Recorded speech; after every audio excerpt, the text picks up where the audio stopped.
Anakku kan yang pertama autism, Yes. 26 tahun.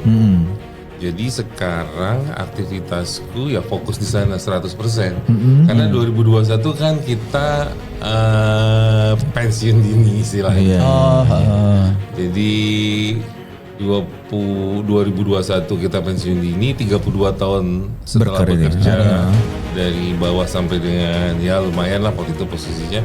Terus waktu itu aku mikir ini aku kerja lagi atau aku fokus karena aku punya lembaga terapi itu sejak tahun 2015. Pada saat dulu Lembaga masih, terapi autis ini ya? Ya, pada saat masih di boleh nyebut nama lagi? Boleh. Pada saat masih di Aksis. Oke. Jadi 2015 tepatnya 2013. 13 ya. Saya masih di Aksis terus pikir adalah bikin lembaga terapi aja lah buat anakku gitu. Ceritanya kayak gitu. Iya pengen ke tempat lain kan bayar, kalau di rumah sendiri gratis kan. Bukan itu masalahnya bro. Kenapa tuh? Kenapa kok kepikiran punya Masalahnya lembaga? gini, masalahnya kan anakku didiagnosis autism itu kan 2,5 tahun ya. Oh masih kecil? Iya loh, umur 2,5 tahun, jadi 24 tahun yang lalu. Nah pada saat itu setelah didiagnosis autism, alhamdulillah saya punya pendapatan cukup. Sejak itu tuh mencari center-center atau lembaga terapi yang katanya orang bagus. Gini. Waktu anak gue umur 9 tahun, pertama kali gue ikut fisioterapi program. Jadi seorang ahli di kota Solo, dipanggillah di Malang. Itu 9 tahun, berarti itu kan 16 tahun yang lalu, 17 tahun yang lalu. 17 tahun yang lalu. Ya kan? Dengan gagahnya tuh, S1-nya Indonesia, Solo, S2, S3-nya juga Jepang. Dengan gagahnya bilang, saya nggak percaya itu diet. Apa itu? Udah pokoknya kita fokus aja ke ini, ke fisionya aja supaya badannya juga sehat, kuat dan sebagainya. Dari sisi keilmuan fisio kalau lo belajar benar, tapi kalau lo akhirnya jumping ke masuk ke ranah keilmuan yang lain, nggak bisa dong mentang-mentang lo dokter, ya kan? Kebayang nggak lo? Udah berapa ribu orang tuh bener kan? Yes. Terus dipanggil lagi bro. Waktu itu anak gue udah 18 tahun dipanggil lagi. Gue sengaja datang tuh, gue pengen tahu. Ngomongin yang sama. Enggak dong. Minta maaf. Revisi. Bahwa dia Salah. dalam hati gue enak banget lo ya. Lo bener gak? Iyalah. Nah yang kayak gini-gini ternyata masih terjadi dan masih banyak kejadiannya di lapangan. Jadi itulah sebabnya kenapa gue bersyukur. Jadi gue sekarang benar-benar sangat bersyukur gitu loh, bahwa keilmuan gue tuh alhamdulillah bisa bermanfaat buat orang. Seperti itu sih. Nanya Om. Oke. Om Acai. Aku kan nggak terlalu banyak lah ya paham mengenai ini, tapi aku menarik karena ada beberapa hal yang cukup ini. Ini berarti metodenya kalau kan sampai ada gedung itu berarti nginep ya? Ya. Tinggal di situ? Iya, asrama. Jadi gue sekarang megang anak boarding ada 18 anak. Yang pulang pergi itu ada 18 juga. Itu karena ini ya, karena tingkatan spektrum ini yang kelas berat gitu. Kalau aku Enggak juga. Enggak juga. Itu tergantung dari orang tuanya masing-masing dan tergantung slot kamar gue kan. Jadi makanya ada gedung ketiga dan mau ada gedung keempat. Berarti demandnya gede. Alhamdulillah. Iya, yang maksudnya kebutuhan untuk hal itu kan gede. Ya, jadi gini ya. Indonesia ini kan negara yang untuk kelompok rentan kan masih belum ngurus negara. Oke, kelompok rentan itu kan perempuan, anak, lansia, disabilitas. Oke, undang-undangnya udah lengkap semua nih kalau di kita. Nah, yang terjadi kalau kita bicara disabilitas itu kalau nggak saya salah ingat tuh ada 10 sampai dengan 12 penggolongan disabilitas. Disabilitas sendiri itu ada 2 kelompok besar, fisik dan non fisik. Kalau fisik kan udah gampang ya, tunanetra, tunarungu, tunawicara dan sebagainya. Kalau yang non fisik tuh kan ada yang wah udah banyak lah sekarang. Gue juga nggak begitu apal. Disorder ada yang learning disorder, ada intellectual disorder. Gue cuma ngingetin bahwa banyak banget problem seputar mentality di dunia sekarang, terutama di Indonesia tuh banyak banget. Nah, yang terjadi autism itu paling seksi Om, karena prevalensinya seluruh dunia itu selalu naik. Seperti itu. Di Indonesia sampai dengan hari ini tidak ada data yang valid. Yang ada cuma data yang menurut gua ya udahlah daripada nggak ada ya. Yang satu dari Kementerian Perempuan dan Anak bisa cek di Big Data itu dia ngeklaim tahun 2019 udah mencapai 2,4 juta anak. 2,4 juta anak.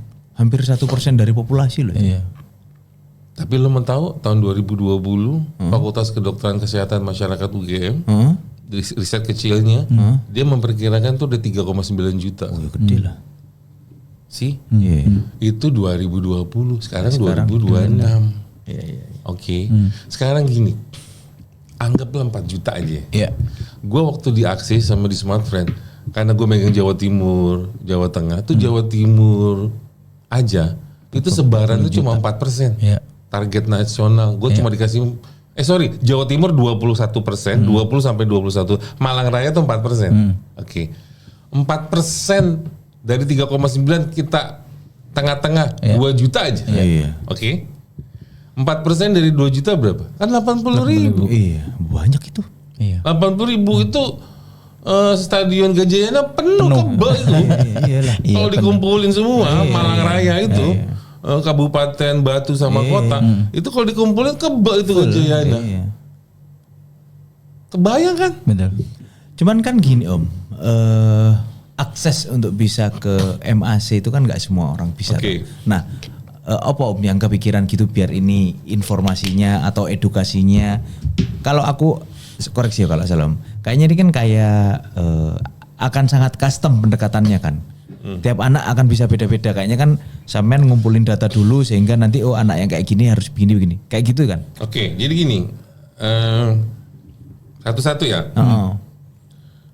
Aku 2022 1 tahun setelah aku fokus itu aku mendirikan lembaga terapi untuk anak autism untuk khusus anak-anak berasal dari keluarga kurang mampu. Itu kan bahasa halus ya. Yeah. Orang Indonesia kan senangnya menghaluskan bahasa. Iya. Singkatnya kan untuk orang-orang miskin. Betul. Kenapa? Karena di 2021 akhir pada saat sudah positif itu nggak tahu kenapa tuh tiap bulan tuh ada orang nggak punya datang ke MAC. Ada yang bapaknya supir ojol, ada yang bapaknya kerja serabutan, anaknya autism. Jadi mereka datang, biasanya ibunya, istrinya nangis-nangis. Gue bilang, aduh, gue belum kayak Raffi Ahmad ya, tapi gue udah kayak begini gitu kan. Nah, terus, tapi ketika udah masuk bulan Maret, ketokan iki tanda dari langit iki, gitu kan? Wah nggak bisa ini. Udah April gue telepon temen gue, sahabat gue yang sekarang jadi investor di yang ketiga. Lo mau nggak bantu gue, kita bikin yuk gini. Caranya gimana Cai? Udah lo pokoknya mau aja atau enggak? Mau gue mau gitu loh. Nah cuma bertiga. Jadi biasa orang sales kan. Jadi kata kunci lembaga terapi itu adalah di biaya terapisnya. Oke. Nah akhirnya ide gue adalah karena gue waktu itu masih kuliah S2, gue ngomong aja sama dosen gue. Jadi mahasiswa-mahasiswi yang tingkat akhir, gue kasih kesempatan magang. Lo dapat ilmu, lo dapat sertifikat magang, lo dapat pahala, dan gue tetap ngasih uang makan sama uang bensin. Ruginya di mana? Alhamdulillah yang daftar banyak. Terus taruh uang di meja kasirnya lo berapa? Cuma bertiga. Dan itu aku nggak ngomong bebojoku. Lek ngomong bebojoku Nggak konferensi dikasih. meja bundar kan. Ya kan? Gak ketemu. Nggak biasa orang sih kan konferensi meja bundar mulu. Iya. Kan dulu konferensi meja bundar kita mintanya apa sama Belanda dikasih apa Iya, kan? iya, betul. Enggak. Mulak aja kan nanti. Gue jalan aja dulu. Jalan bro. Sejak Juli 2022. Jalan sampai sekarang. Yang pro bono ini ya. Iya. Oh. Sampai sekarang. Jadi itu ada 15 orang, makanya gue bilang yang pulang pergi gue ada 18. 15 yang untuk golongan dari keluarga nggak mampu, yang 3 memang mampu. Yang 3 itu masuk ke MNC, tapi dia seasonal pulang pergi. Jadi gue ngasih 5 jam per hari, Senin sampai dengan Jumat. Jadi gue ngasih 4 jam sehari. 5 hari per minggu, 20 jam. Lo mau tahu 20 jam di Malang berapa? Kalau terapi perilaku paling murah 5 juta. Di gua lo mau tahu baru berapa mereka? Berapa? Ada yang 1 seket, ada yang nopego, ada yang sape, ada yang sipe. Tuh. Iya. Kenapa? Karena syaratnya dia harus ngajuin dengan SKTM. Iya, keterangan tidak mampu. Surat keterangan tidak mampu. Karena gue tahu sekarang SKTM itu sekarang kalau di lapangan itu nggak gampang bro dapetinnya sekarang. Sekarang bro. susah. Sekarang susah. Gitu loh. Nggak bisa dia ini. Jadi orang-orang yang nyoba-nyoba ketika dia tahu harus wajib SKTM, Nggak jadi. yang terjadi apa? Mundur. Karena dia tahu pasti ditolak sama Pak RT sama Pak RW. Jadi SKTM home visit. Oh, ada home visit. Home visit dong. Kita kan lulusan sales. Aspek-aspeknya yang dipakai aspek-aspek sales. Itu dia maksud gua. Jadi Iya. yang terjadi ketika itu udah oke, baru kita terima. Jadi balance lah. Kan gue nggak perlu harus nunggu jadi Raffi Ahmad kan untuk bisa berbagi sama yang lain. Dan alhamdulillah sudah 4 tahun. Dan sekarang kita juga punya 2 gedung. Oh, khusus untuk yang ini. Iya, Kabupaten 1 dan di Kota Madia 1. Ya. Gitu. Tapi untuk ini Om kan anggap aja 80.000 saat Stadion Gajayana lah. Kalau Arema lawan Persebaya pasti full kan Iya. gitu ya. Iya. Nah, 18 tuh 80.000 ini kan jauh banget Om sebenarnya. Nggak pingin tah Ya nge-reach. kan gue bukan wali kotanya terus masa gue mau ngurusin Bukan, maksudnya semuanya ya maksud- bro. Iya, aku kan belum pernah kepapar yang kayak gini nih. Maksudnya apa sampean aktif konten mengedukasi gitu buat nge-reach yang lebih banyak. Iya itu tadi Om, gua kan Chief Everything Officer. Oh, gak keburu wis yo. Gak iso Om, kan sampean pasti pernah bolak-balik juga ngundang ke sini seorang entrepreneur. Iya. Kalau entrepreneur kan kata kuncinya kan cash flow. Iya. Kan gua harus jaga cash flow Jaga dulu cash bro. flow, benar. Iya. Ya kan? Kalau enggak yang gede malah dikorbanin nanti takutnya. Iya. Yang juragan pisang aja tutup kan karena Yang mana ya? Jadi soalnya nyerempet terus ya soalnya. yang juragan pisang aja tutup Iya. walaupun punya Iya. bank Bapak sampah bank sampah itu bank duit gitu lah kan. Iya, Nah, iya, jadi iya, balik lagi aku kan 32 tahun kan profesional Jadi pada saat masuk 2021 gaple itibai angel lah jadi pengusaha gitu loh. Dan aku konsentrasinya ke cash flow dulu dong. Pak, aku setuju kalau pasti itu. tetap Gitu loh. Jadi seperti kayak makanya tadi Om TW bilang, "Loh Mas, podcastmu lah aku ono fasilitas tapi lagi ono." Iya terakhir terakhir ketemu soalnya udah ready. Iya. Tapi kan lagi ono support sistemnya Iya betul. segala macamnya kan nggak bisa jalan. pecah ndas Nah, dengan tahu kayak gitu, apa plannya Om? Kan Ada rencana nggak kan ini untuk sih untuk Oke. benar-benar CEO jadi Karena gini, ini menariknya ya kalau aku sih ya. Ini Mas, ini kan aku pas kayak profilmu berubah jadi sosiopreneur itu kayaknya baru 1 tahun 2 tahun belakang ini deh. Kayaknya ya. Iya. Karena sebelumnya tuh enggak tuh. Makanya aku pas yang terakhir kita ketemu di Malang waktu kita di UB kayaknya belum ngomongin itu tuh. Iya. Kita juga belum ngobrolin Iya. itu gitu kan. Begitu lihat sosiopreneur ini makhluk apa gitu kan. Makanya pas kemarin ngobrol-ngobrol, Mas ini kayaknya gue ngundang temen lama gue nih gitu kan nih ngomongin ini. Karena gini, ini kan jadi nggak ini idiom baru nih sosiopreneur gitu. Jadi ada sosial tapi preneur which is Samaan baru tadi- dengar. Enggak, maksudnya gini loh. Kalau baru dengar sih enggak. Cuman maksudnya tuh gini, kan enggak gampang pada akhirnya. Kan Iya, mesti iya. nge-balance tuh. Oh iyalah, antara Sosialnya sosial dan mesti ada, tapi kan cash flow-nya juga harus cash flow-nya dijaga. mesti dijaga. Iya maksudnya kan sosiopreneur kan kesannya adalah misalkan anaknya Konglo Iya, gitu kan. iya. Minimal anaknya grupnya Pangestu. Mau ngomong yang kerjaan kemarin nanti takut Nggak salah apa-apa nanti ngomong. dibip. Minimal anaknya gitu ya. Nah kalau gue kan Campitsus ya? Bintang 3 dong. Nah, jadi kalau jadi kesannya sociopreneur kan harus yang mentereng dulu usahanya. Kalau gue kan lagi-lagi tadi balik ke earlier kita discussion lo kok bisa dari ses kok ke sekarang ngurusin anak autism. Kalau gue sih memang karena bukan by design, design by God. Design by gitu God, lah. ya, Jadi kan tadi gue udah cerita, gue kan diri ini tuh kan bukan karena mau jadi sociopreneur bro. Iya. Tapi ini kok tiap bulan gue didatangin terus ya anaknya tukang ojol, terus bapaknya buruh pabrik kaca, bapaknya pegawai negeri yang rendahan, sorry itu sih ya mohon maaf gitu loh. Yang anaknya 3 atau autism 1 istri nggak kerja, apa nggak pecah kepala gitu kan? Gue aja yang Ya dengan penghasilan dengan segitu penghasilan ya. yang ini. Pusing. pusing gimana apalagi yang ini terus akhirnya ketika itu sudah jadi makanya 1 tahun setengah yang lalu lah baru gue Berani lihat untuk declare katanya di LinkedIn katanya yang gue baca kalau orang yang bisnisnya sudah ngurusin kemaslahatan umat boleh ngeklaim sociopreneur dan gue udah prove it. I already prove. Ya, already proof. Keren. 4 years man. 4 years man. Jangan salah man. Iya. Dan pada saat gue diriin, gue nggak mikir panjang kali lebar kali tinggi. Gue telepon temen gue, lo mau. Telepon satu lagi mau. Yang telepon ketiga, keempat, kelima kebanyakan mikir. Gue WA nggak dibalas-balas shit lah gue bilang ya udah gue cuma yang berdua aja bertiga taruhan duit taruh duit di atas meja tung jalan serut alhamdulillah karena memang ngurusin anak surga tahun berikutnya bro dapat donatur sampai sekarang jadi kita ada dana abadi kita mau bikin lagi nanti yang ketiga yang keempat jadi dananya ada untuk yang ketiga keempat cuman guanya kan chief everything officer Ya, itu yang harus dijaga makanya pertanyaanku terus ngopo plannya nah itu plannya adalah sekarang satu gue udah mulai untuk unit bisnis gue pisah.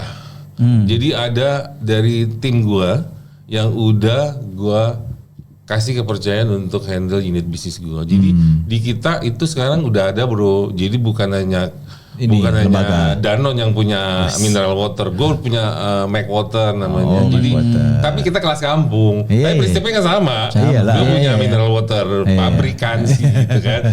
Kita punya Mac Water. Kita punya frozen food. Jadi revenue streamnya ada. Kita punya nasi berkah. Nasi berkah itu kita sekarang setiap hari naruh di pinggir jalan. Kecil, tapi kan yang penting istiqomah. Bukan Allah menyenangi konsisten. Sesuatu yang konsisten. Sesuatu istiqomah. Gitu loh. Jadi 15, terus kita setiap Jumat juga ada nasi berkah. Setiap Ramadan kita juga buka nasi berkah. 4 tahun terakhir ini kita bukan nasi Ramadan tuh growth salesnya tuh naik terus. Jadi tahun pertama 1.100, tahun kedua 2.200, tahun ketiga 11.000 langsung gini. Lo mau tahu tahun kemarin, Lebaran tahun ini 33.000 gue dapat nasi berkah orderan dengan nilai sekian ratus juta dari para dan itu gue nggak campaign gitu-gituan om. Dan nggak perlu pakai MBG banyak kan bikin begitu. Nah betul sekali. Betul sekali. Dan yang paling top adalah semua pekerjaannya adalah semua anak autism gua. Lo bisa lihat cek di Instagram gua malangautismcenter.ofc, malangautismcenter.official itu ada semua dari Mac Water gua, dari nasi berkah gua, dari frozen food gua. Anak autism semua yang kerja sembarangan. Gue punya office boy yang udah 4 tahun gue gaji. Gue punya anak skizofrenia sampai sekarang skizofrenia bekerja sama gue udah 8 bulan. Ya keren.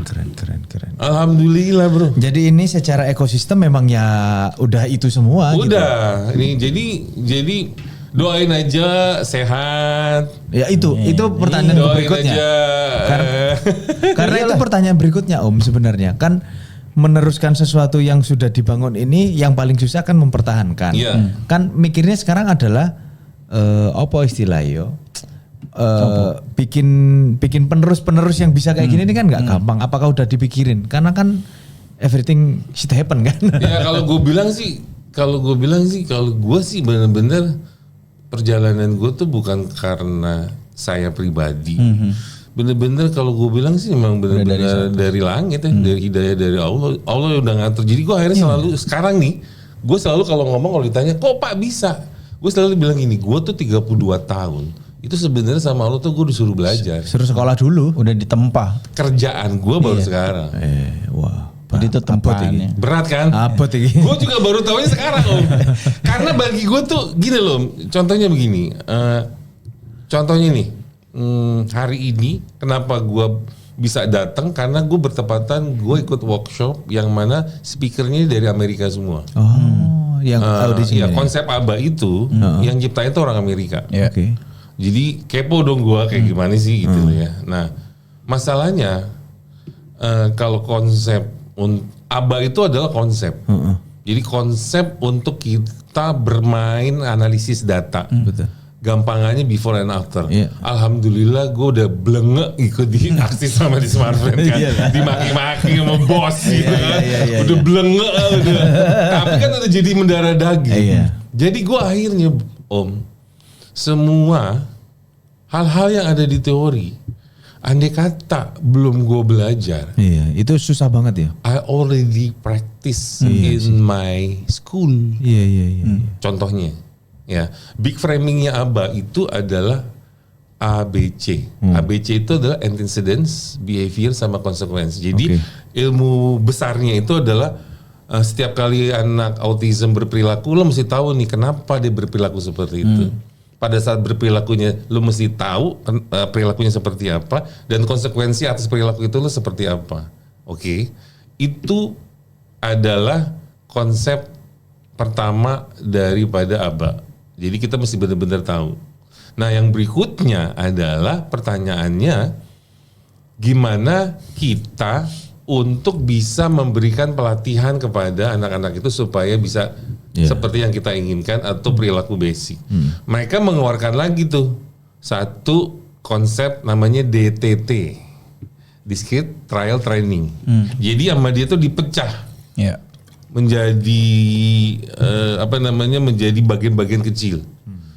Nah, sebelum lebih jauh lagi kita udah panjang kali lebar kali tinggi bicara autism. Autism itu adalah gangguan perkembangan di kognisi kita atau di saraf kita, ya di kognitif kita. Jadi dia bukan gangguan fisik. Kan kita kan ada tumbuh dan kembang. Tumbuhnya itu insya Allah normal semua anak-anak kita. Tapi perkembangannya yang problem. Apa simptomnya yang jelas itu adalah ada dua. Kalau kita mengacu pada DSM-5, gue jadi kayak kuliah ya. Iya. Jadi di Malang ya, aku baru ingat tuh. Aku kan Pak RT. Jadi ada satu wargaku tuh anaknya sekarang pulang ke Tangerang gara-gara bapaknya ada di layoff gitu dan dia nggak mampu bayar kayaknya yang boarding ini, akhirnya di rumah sekarang. Mahal ya. Aku affordable lah kalau aku. Kan yang kayak samain kan pasti ada banyak kan modelnya kan. Yang ada paling banyak itu kalau kita bicara konsep boarding itu di Jakarta sama di Jawa Barat. Malang ada berapa? Malang cuma ada 3. Cuman yang 2 lainnya itu spesifik. Ya. Kalau aku kan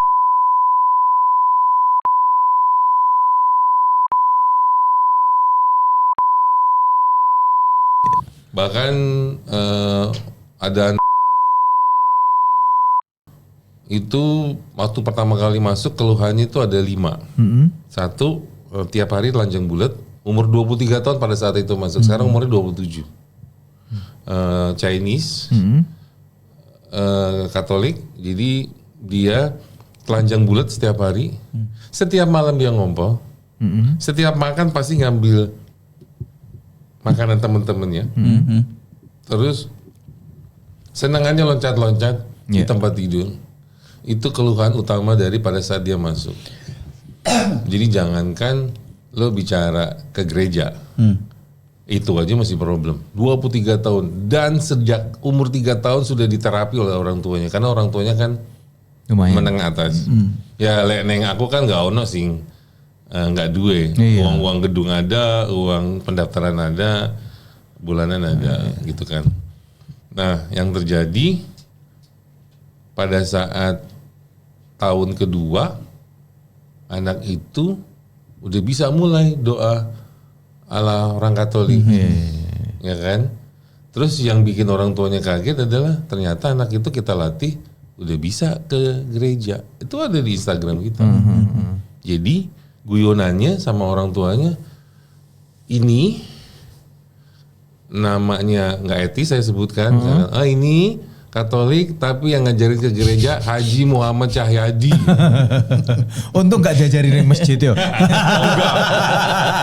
Aku di tempatku, walaupun orang tuanya pada saat masukin dia nggak ada permintaan soal keyakinan, tapi aku tahu diri kan aku punya anak yang sama. Betul. Tanggung jawab moral lah. Iya kan keyakinan kan hak asasi manusia dong. Iya nggak boleh dong. Nah, jadi uang baptisnya aja aku yang ngurus kok. Iya. Yang ngurus Haji Muhammad Cahyadi itu baptis itu. Nih kalau kita kan punya seloroh ya, punya hashtag. Kalau orang kerja itu kan tersesat di jalan yang benar. Iya. Kalau aku punya hashtag baru. Apa tuh? Tersesat di jalan yang mulia. Luar biasa. Jadi nggak enak. Bisa gua taruh di LinkedIn. Tersesat di jalan yang mulia. Tapi gini Mas, Iya. ini kan kalau dari cerita jenengan kan apa tadi didesain dari Tuhan gitu kan ya. Kemudian juga tidak ada rencana sebenarnya untuk Nggak ada. ini. Sebenarnya rencananya apa tadinya? Untuk apa nih? Untuk Ya, bangun setelah berakhir dari profesional. Tadinya. Tadinya aku cuma pengennya either jadi pengusaha biasa aja, nggak di situ, atau mau kerja lagi. Jujur, pada saat gua ngejalanin lembaga terapi, gue punya usaha lainnya, farming, gagal total men. Ya memang itu jalannya ya. Iya, gagal jalan. total. Wah itu gara-gara itu juga sama ibu negara juga susah itu. Soalnya kan kita 32 tahun kerja kan. Iya. Jadi wajar kalau misalkan waduh ngentek-ngentek ini duit kayak gitu kayak gitulah gitu ceritanya. Jadi itu Mas. Jadi sebenarnya bukan karena keterpaksaan enggak, tapi kok growth-nya bagus ya. Terus sama Allah tuh dipertemukan sama Orang-orang yang ini sefrekuensi. di tempatku tuh jujur banyak anak. Iya. Jadi alhamdulillah ya. Donatur siapa? Alhamdulillah. Iya. Seperti itu ceritanya. Jadi gue ngelihat kalau gue sih dengan cara gue mengambil angle berpikirnya itu kan menjadi kita tidak sombong ya. Iya. Jadi gue ngambil gitu aja lah, aman buat gue gitu. Kalau enggak kan, wah jumawa sekali kan, gitu loh, nggak mau gue, gitu loh. Oke. Siap. Ya ini apa cukup Penutup. Aku sampai nggak iso ngomong. Aku sama penutup yang ini yang berat ini. Wow, ngono. Apa ya Gia gitu loh. Iya. Keren. Luar biasa sih. Iya, luar Luar biasa. biasa. Ini memang turun loh Mas. Oh, sama-sama. Udah Ini, datang ke ini sini. rekor terjauh tamu Iya. kita. Kemarin Jawa kita Tengah. dari Batang terakhir. Terakhir jauh. oke. Sekarang dari Malang. Kita nggak tahu nih. Tamangitan next mana. Terima kasih Mas dan semoga Sama-sama, bisa terus sama-sama. menginspirasi karena kan butuh banyak orang kayak Mas Acai sebenarnya kan. Kalau Mas Acai Dewi wis Kak inilah nggak bakal bisa melebar lagi kalau nggak ada yang orang-orang lain lagi Iya. seperti jenengan kan gitu. Iya, Harapannya iya. akan muncul banyak orang-orang kayak jenengan yang berdedikasi gitu ya. Iya. Gitu ya Mas Dewi paling.